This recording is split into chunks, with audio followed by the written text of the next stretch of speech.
use this? Or? Sure. Yeah, go for it. And walk around. Okay. And maybe someone take some pictures. That would be super nice. Thank you, Torge. Okay.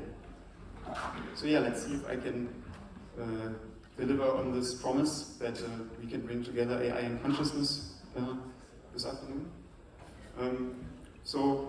The first robot has likely been a steam-powered pigeon, which was created like 2,000 years ago by a Greek mathematician. And while it's debatable if this is really some kind of intelligence, or it definitely exemplifies the urge of mankind to create a machine in their own image. And this urge has inspired artists and engineers to think about the question if there can be a ghost in the machine. Why is this important? So I think there's at least two major reasons why we should think about the relation of consciousness and artificial intelligence. One of them is ethics, and one of them is general intelligence. So maybe AI can be a blessing for humanity, but then we should make damn sure that we're not creating a new kind of form of existence which is suffering while doing our tasks. And while there has been an exponential increase in the generalizability of intelligence, here the example of jack of all trades, which can do language reasoning, multimodal, it can do robot control and card games, but still it's missing something, and it's at least conceivable that this is related to a missing of a grounding of concepts in consciousness. So how can we get an idea how consciousness can arise in AI? And I think the best way to go about right now is to look at ourselves, look at neuroscientific theories of consciousness. And while it's beautiful that there has been this blossoming of theories around the last decade or decades, still we are in need of something like unifying movements and of pruning and seeing how can we get this stuff together and what do we have to leave behind. Today I want to concentrate on two theories. One of them might be the most prominent, is the global workspace theory. And the second one is one that has been prominent but has grown a little bit in the background in the last years. So this is the sensorimotor theory. The global workspace theory roughly says that there's a network, a global network connecting via long-range axons connecting frontal and parietal cortices, and when information is strong enough or salient enough or fitting to the context, then it can reverberate there and be broadcast to specialized modules. So modules can communicate via this global workspace. The sensorimotor theory says more something about the content of consciousness. So why does it feel like to have the space, visual space, for example? And they say that it may be that there's about invariances of sensorimotor laws. So that here, for example, when you put a blind person electrodes on the tongue and it moves around, then they have some perception of space. So we have again here the global workspace idea, and now we exchange the brain modules by AI, by trained AI specialized modules, and we say, okay, if these modules want to talk with each other, then we need something like a global latent workspace so that they can speak the same language, so they have the same information from it. And if we have something like this, then we can get maybe a semantic grounding of a language in vision and also of vision in embodiment, so yeah, related to sensorimotor. And how can we go about this? So we have four losses. One is the translation loss, so we go from vision module to the language module, in this example, and back, and try to maximize this. Then we have a contrastive loss, alignment loss. That means we want to have the global workspace representation be as similar as possible for both modules. And then we have the cyclic losses. So there's the demi-cycle that is just from the language module to the global workspace and back to the language module, or from each module to the global workspace back to the module, or from module to the other module and back to the beginning module. These are the two cycle losses, and they are unsupervised. So with this, we have shown that you need 5 times less paired examples to get to the same performance in translation from one module to the other.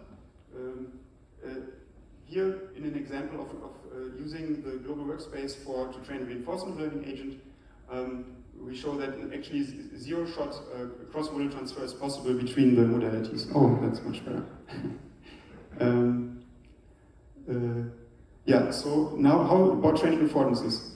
So a colleague has shown that actually when you train a PPO agent in a complex jump and run 3D environment, and you take a middle layer and you look at the representations there, you see a kind of clustering which clusters similar but still different visual impressions related to the affordances.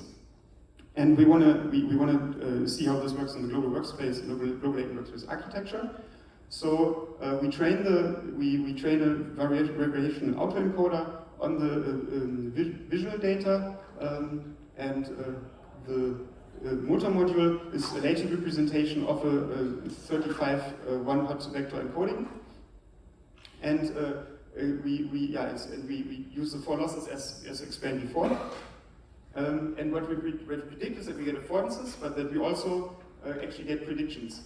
So an affordance would be a sensory to motor translation in this example. So if a door appears on the left or on the right, then it should give a movement to the right or left. And a prediction, on the other hand, would be a motor to sensor translation. So if you have a planning of a forward movement, then there comes something in the latent space which relates to a sensory image. So to look at some examples, we see here is an example of a rightwards movement, and if we go from the visual to the motor latents, then we have using softmax we can get the same action, and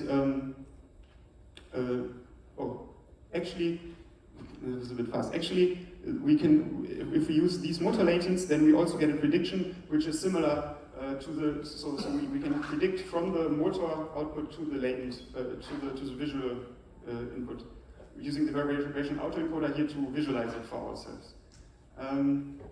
Here another example going to the left, and again here the motor latents are not quite as good, but still a softmax would give us the same action, and also the prediction is not as good, but it's still very similar. So at least it shows it's a proof of concept. So yeah, we find global latent sensorimotor representations.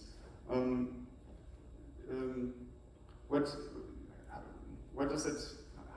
does it relate to sensorimotor theory? Well, on the one hand, one criticism to the sensorimotor theory was, well, we don't really need a motor module, do we, to see something? I can sit around, or you can actually lesion my motor cortex, and I can still perceive. And so here we see that we don't actually need a motor. We don't need a motor output because we have our latent space in which perception takes place. This can also relate again to the idea of like if you have an affordance and a prediction mapping together. So related also to something like a prediction, like active inference. You actually, if there is a match, then you can really imagine that you have like an invariance. So that the brain can learn invariances between sensory changes and motor changes. This is an example of an experimental finding which just exemplifies that you actually need a correlation between sensor and motor output just in the beginning stages of development, just to get a working sensory cortex. Now, this is something I also find super interesting. In the original paper about the sensorimotor theory by Regan and Noy, they show that actually the cortical representation is highly nonlinear of our visual input. And I mean, that makes lots of sense, right? So there's still this idea that there's kind of, we just have like a screen here, and we just need a linear transformation of the outside world, and then we have an inside image. But this just doesn't make sense because the brain is highly nonlinear, and we have some kind of topology transformation, which is highly nonlinear, and so actually the fact that it seems like we just need a linear transformation is something very curious, and maybe to say, hey, there is a latent space which is created for something like optimal sensorimotor representations can be a an answer, a beginning of an answer in this direction. Yeah, so the conclusion, we have a globally accessible but still structurally localized, and that's important. But it is structurally localized. Only if it's localized, it can be also really accessible for everyone. If it's just everywhere floating around, then it doesn't really, it has no embodiment in the brain, so to say. So representations emerge automatically in here. Then it's functional because the high-dimensional sensory input, high-dimensional sensory space requires effective filters, and action filters would be some kind of effective filters because directly, I mean, action is what we have sensory input for, right? I mean, except maybe for enjoying things. Then it's a unifying, it has a unifying aspect because we see in the global workspace theory might integrate with the sensorimotor theory of consciousness, and as I showed in the beginning, I think we are in need of coming together and saying, hey, this looks good, but how about this? And maybe we can bring them together, maybe this is not such a good idea. Yeah, and yeah, maybe this is the starting point in this direction. And it's interesting that it comes from using formal models of AI, right? So that it needs us to, we can be less vague and have to make clear predictions about what is going to happen and what's not going to happen. Yeah, so next up, we need some more comprehensive statistics, maybe a performance. So this was just showing some examples, really. Then, because the results are also very young, admittedly. Then a comparison of the performance of reinforcement learning agent with a global workspace versus without, but this time really together with the motor aspect. Then we are already working on this, some transformer-like attention mechanisms for something like modal fusion, so that we can have multiple modalities working together at the same time. So then the attention says which one goes more, which one makes bigger, is more important. Like if there's noise in some modality or something. And finally, a multimodal workspace. So if we have a sensory motor grounding together with like a language module or a reasoning, something like a reasoning module, then maybe we can really get some spatio-temporal inference of the ground, which might have been necessary for our evolution to come and say, hey, this is actually something which is I don't know, graspable, and this is hammerable, and so on, right? So this is, maybe from this we can start doing real spatial temporal inference, which is still something which AI is lacking sometimes, yes. And so this is it. Thanks.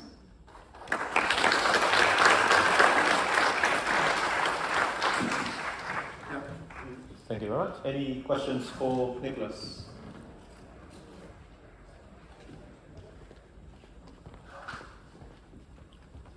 In that case, I'll start with one question of my own. Yeah, really interesting stuff. So let me kind of poke a bit more into the kind of what it is precisely that you're capturing about, for example, global workspace theory, right? So this theory posits or like predicts quite a few things, right? So in addition to there being a workspace in general, if you read a lot of the actual cognitive neuroscience literature on global workspace, it makes a lot of predictions about, well, there are things that are kind of unconsciously processed or like pre-conscious stimuli and so on and so forth. Your model seems to be kind of ruling those out from the start by virtue of, well, everything goes through the workspace, right? So in that sense, then how do you see using this model to test whether something goes into the workspace or it stays within a module? Because that's really where the kind of unique contribution, so to speak, of a global workspace comes in. Yes, I mean, that's one of the unique contributions, but yes. I mean, that's a good point. Huh? That's a good point, thank you. Good question. So, it's always strange to hear yourself talking then again. Cognitive loop. So, on the one hand, we have these modules so as they are now, they can work on their own. They can, so you can have you can have an auditive module doing computations at the moment. But if it's not interesting, then it's not connected. I mean, right now I have not any mechanism which would connect it when it's interesting. But something like the attention, for example, is something which we are working on, which could do exactly this. Yeah, and then. Yeah, I think this is basically the main answer. I mean, maybe you could also think of something like parallel connections which are going around, something like maybe some cortical stuff, which also would make sense to have more strain more power for subconscious processes. Yeah, yeah, interesting. Yeah. Thanks. Okay, thanks. Well, let's thank Nicholas again.